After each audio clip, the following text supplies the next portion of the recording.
결국에 내가 살 집은 오르거나 내리거나 큰 의미는 없어요. 내가 최종적으로 팔기 전까지는. 지금 당장 자본이 없어도 집을 마련할 수 있는 방법은 재개발이 아닐까. 안녕하세요. BGM이 만난 사람들, 오늘은 부동산 기사를 좀 보셨다면 한 번쯤은 들어보셨을 법한 아실의 유건환 공동대표님을 만났습니다. 안녕하세요. 네, 안녕하세요. 이제 아실을 모르시는 분들이 좀 있으실 수 있어요. 그래서 좀 간단하게 먼저 소개를 부탁드리겠습니다. 아파트와 관련된 주요한 정보를 플랫폼에 녹여낸 정보 플랫폼 업체라고 보시면 될 것 같고요. 아파트를 실거주로 내가 임차를 하든 매매를 하든 투자 목적으로 고려하든 꼭 봐야 되는 플랫폼, 이렇게 인식해 주시면 좋을 것 같습니다. 오늘의 주제는 저희가 내 집 마련 전략입니다. 결론으로 들어가기 앞서서 대표님 혹시 주식이나 비트코인 이런 투자 같은 걸 좀 하시나요? 아니, 저는 부동산 외에는 해본 적이 없습니다. 왜 부동산만 하시는 건가요? 부동산만 한 우물만 파기에도 전문가로서의 시간은 부족하다.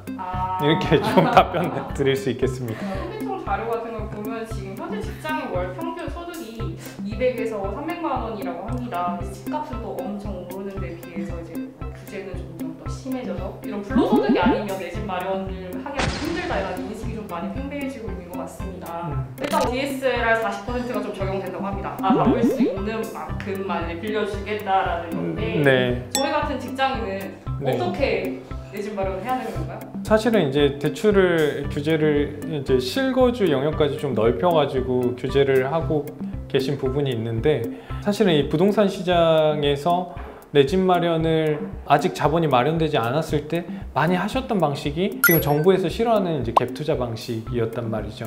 일단 내가 들어가 살지 못하더라도 보유는 해놓을 수 있으니까 대비는 되는 거죠. 꼭 투기의 목적이 아니더라도 나는 다른 곳에 이제 전월세 살면서 집을 하나 잡아둬야 되는데 집을 잡아두자니 돈은 없고, 그러니까 나도 어쩔 수 없이 의도치 않게 임대인이 돼버리는 거죠.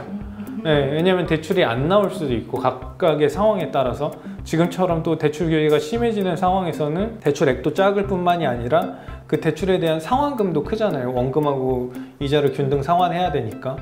그런데 전세를 껴서 사게 되면은 이자가 나가는 게 없다 보니까 순수하게 그 매매와 전세 차이만 이용해서 내가 사두는 방식이 이제 유행을 한 거죠. 이 대출 규제와 상관없이 전세를 끼고 사는 사람들의 수요가 커진 거고요. 그래서 질문 주신 거에 대한 답을 다시 심플하게 드리면, 지금 당장 자본이 없어도 집을 마련할 수 있는 방법은 임차를 껴두고 사는 방법밖에 현재는 좀 없고, 혹은 이제 자격 요건이 되면은 3기 신도시 청약이 이제 계속해서 일정들이 있으니까 그거에 자격 요건 맞춰서 청약을 해보는 방법, 크게 두 가지가 있을 것 같습니다. 임차를 둔 김 매물을 사거나 네. 3기 신도시 청약을 노려라라고 얘기를 해주시는. 네, 그런데 일단 임차를 끼고 부동산을 사기에도 부동산 가격이 많이 올랐어요. 절대값은 다 올랐지만 상대적으로 조금이라도 내 자본 한계 범위 내에서 살 수 있겠다라고 검토를 많이 해보셔야 되겠죠. 무조건 사라는 게 아닙니다. 그리고 내가 사서 집값이 무조건 많이 올랐으면 좋겠어, 이런 의미도 아니에요. 결국에 내가 살 집은 오르거나 내리거나 큰 의미는 없어요. 내가 최종적으로 팔기 전까지는. 결론은 내가 자본이 없다면은 상대적으로 저평가된 지역을 임차를 끼고 사는 방법밖에는 현재로서는 이제 방법이 많지는 않다. 재개발, 재건축도 있었고, 그 다음에 아니면 기존 주택을 매매하는지 아니면 청약, 이런 것들에 대해서 어떤 것이 좀 가장 현실성이 있다고 보시나요? 전 가장 현실성 있는 게 재개발이에요.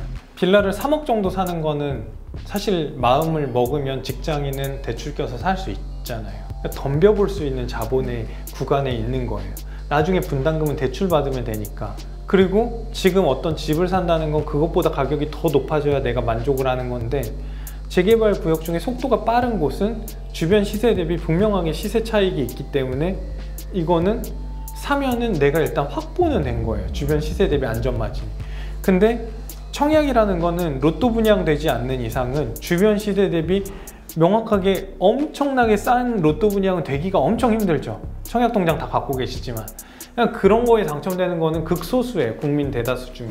하지만 재개발은 안전마진이 있는데 내가 선택해서 살 수가 있죠.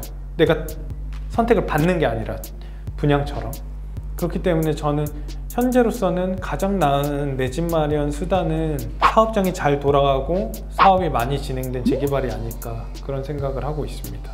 근데 일단 재개발, 재건축 같은 경우에는 사실 상당 시간이 소요가 되잖아요. 재개발, 재건축을 좀 염두에 두시는 분들이 좀 주의해야 할, 아니면 유의해야 할 그런 사항들이 좀 있을까요?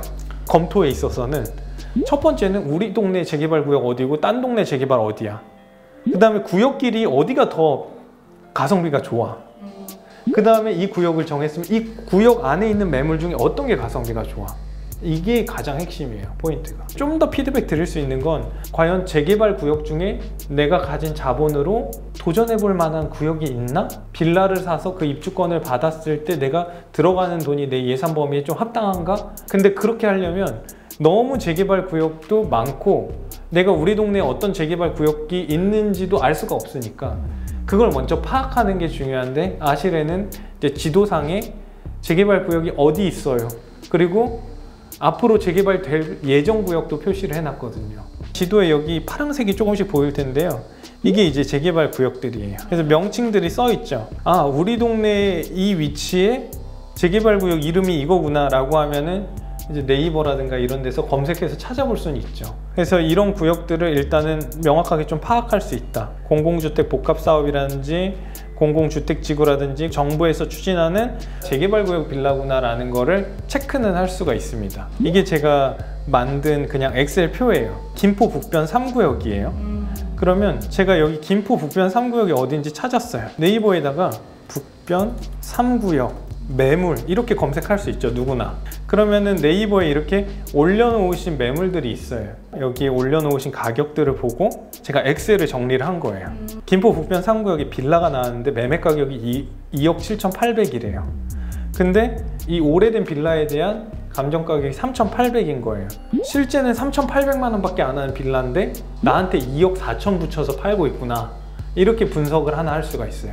이 빌라를 가진 사람들한테 여기에서 34평 아파트를 분양을 하면 조합원 분양가 3억 8천 해주는데 내 썩은 빌라에 대한 가치는 3,800만 원에 주겠다고 했으니까 나중에 더 내야 되는 돈이 3억 4천 정도예요. 그러면 내가 처음 산 가격하고 분담금하고 더하면 결국 나는 이 자리에 34평 새 아파트 분양하는 거를 6억 2천에 산 꼴이에요. 결과적으로는 미래의 34평을 난 지금 이 가격에 고정을 해놓은 거죠.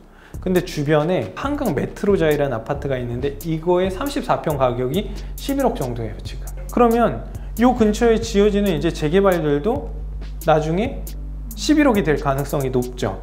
그러면 11억 될 아파트를 나는 6억 2천 정도에 산 거니까 이 안전마진이 좀 남아있죠. 그런 투자를 하는 게 재개발이에요. 내 실거주로서. 이게 근데 굉장히 괜찮은 건지 비교를 하려면 비교 대상군이 있어야 될 거 아니에요. 그 다음에 해야 될 거는 이 재개발 구역과 다른 재개발 구역과 비교를 어떻게 할 것인가예요. 상대 비교가 필요해요. 대전에 있는 도마변동 9구역이라는 곳인데 둘 다 사업 속도가 비슷해요. 내가 지금 3억 5천에 사고 나중에 분담금 2억 1,500 내면 지금 5억 6천 500에 산 꼴이란 말이에요. 근데 그 근처에 도마 이편한 세상 포레나라는 입주한 아파트의 시세가 6억 8천이에요. 이 두 개를 상대 비교해 보면 어떤가요? 당연히 김포죠. 그렇죠. 이런 비교를 할 줄 아는 게 두 번째 단계예요. 이거 입주권이 나와요? 안 나와요의 문제는 그 다음이고 각 지역의 빌라를 기준으로 놓고 봤을 때 내가 들어가는 자금 대비 내가 이 지역의 새 아파트를 얼마에 픽스해 놓는 꼴인가. 그럼 주변 시세는 지금 새 아파트 얼마나 가는데 그럼 내가 주변 시세 대비 얼마나 싸게 사는 꼴이야. 이거에 대한 상대 비교가 두 번째 로직이에요. 그 다음에 매물을 발견하면 이거 중개사님한테 입주권 나와요? 조합사무실에서 물어보고 나 지금 주택이 하나 있는데 이거 팔고 오면 되나요? 이런 건 이제 그 다음 단계 세부적인 이 비교가 돼야 평균적으로 어느 구역이 메리트가 있구나 내가 실거주로 검토하기에 이게 답이 나온다는 거예요. 현재로서는 가장 나은 내 집 마련 수단은 재개발이 아닐까 그런 생각을 하고 있습니다.